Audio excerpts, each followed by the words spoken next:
শিক্ষা খাতের উন্নয়ন বরাদ্দে বড় ধরনের কাটছাঁট করা হয়েছে।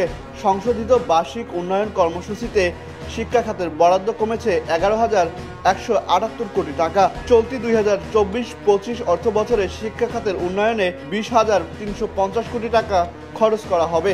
মূল এডিপিতে শিক্ষা খাতের উন্নয়নে 31,528 কোটি টাকা বরাদ্দ রাখা হয়েছিল। ছাত্র জনতার গণ অভ্যুত্থানে ক্ষমতাচ্যুত আওয়ামী লীগ সরকার সর্বশেষ এডিপি নিয়েছিল। সম্প্রতি জাতীয় অর্থনৈতিক পরিষদের সভায় সংশোধিত এডিপি পাস হয়। শিক্ষা ও স্বাস্থ্য খাতকে সর্বোচ্চ গুরুত্ব দেওয়ার কথা বলা হলেও প্রতি বছরের মাঝখানে সংশোধিত এডিপিতে এই দুটি খাতের উপর বেশি কোপ পড়ে। এবার তার ব্যতিক্রম হয়নি, কিন্তু এবার ব্যতিক্রম পরিস্থিতি ছিল। গত আগস্টে ছাত্র জনতার অভ্যুত্থানে শেখ হাসিনা সরকারের পতন হয়। গণ অভ্যুত্থানের সূত্রপাত হয়েছিল শিক্ষার্থীদের হাত ধরে কোটা বিরোধী আন্দোলন থেকে। মূলত সরকারি চাকরিতে কোটা প্রথার বাতিলের দাবিতে এই আন্দোলন শুরু হয়, কারণ বিশাল সংখ্যক তরুণ তরুণী মন মতো চাকরি বা কাজ পান না। শিক্ষিত তরুণ তরুণীদের মধ্যে বেকারত্ব হার সবচেয়ে বেশি।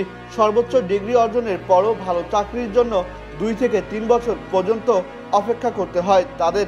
কিন্তু সংশোধিত এডিপিতে বরাদ্দ দেওয়ার সময় দেখা গেল এবারও অন্য বছরের মতো বড় ধরনের কাটছাঁট করা হলো শিক্ষা খাতে। কেন কমানো হলো শিক্ষা খাতের উন্নয়ন বরাদ্দ?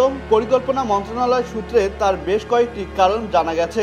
পরিকল্পনা মন্ত্রণালয়ের কর্মকর্তারা জানান, শিক্ষা খাতের বরাদ্দ খরচ কমার মতো সক্ষমতা নেই সংশ্লিষ্ট মন্ত্রণালয়ের। তার সঙ্গে এবার যুক্ত হয়েছে কয়েকটি নতুন কারণও, যেমন বিগত সরকারের সুবিধাভোগী ঠিকাদারেরা শিক্ষা খাতসহ অন্যান্য প্রকল্পে কাজ করেছিলেন। আওয়ামী লীগ সরকারের পতনের পর অনেক ঠিকাদারকে পাওয়া যাচ্ছে না, অনেকেই গা ঢাকা দিয়ে আছেন।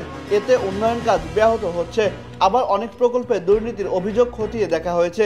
এসব কারণে শিক্ষা খাতের প্রকল্পে অগ্রগতি বেশ কম। তাই বছরের অর্ধেক পার হওয়ার পর বরাদ্দ কমানোর বিকল্প ছিল না।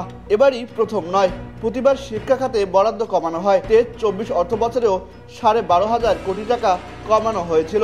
ওই বছর সংশোধিত এডিপিতে শিক্ষা খাতে বরাদ্দ রাখা হয়েছে 17,223 কোটি টাকা। আহসান সাকিব, আকাশ জমিন, নিউজ ডেস্ক।